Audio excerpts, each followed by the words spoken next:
मैं जनाब ख्वाजा साद रफ़ीक साहब की खिदमत में अर्ज़ करना चाहता हूँ कि जितनी इस वक्त ज़रूरत लंडी कोतल से जलालाबाद तक ट्रैक की है ना, कभी भी नहीं थी। आप उसको क्रिएट कर लें। वैसे भी आपने तो लाना ना सीपैक से अफगानिस्तान को मिलाने के लिए ये ट्रैक बिल्ड तो करना ही है, तो अपने पल्ले से कर लें यार, ठीक है।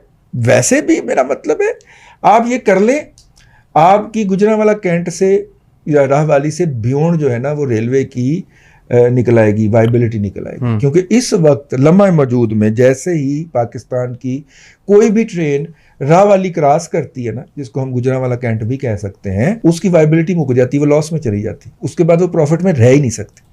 क्योंकि लाहौर से ट्रेन अद्धी हो जाती, दुम काट दी जाती है उसको। जो 22 डब्बों की या 20 डब्बों की या 18 डब्बों की ट्रेन आती है लाहौर कराची से, ठीक है, और प्रॉफिट में आ रही होती है जी, जैसे ही वो गुजरांवाला पहुंचती है और राहवाली क्रॉस करती है, लाहौर से तो वो कट के 8 डब्बों की रह जाती है।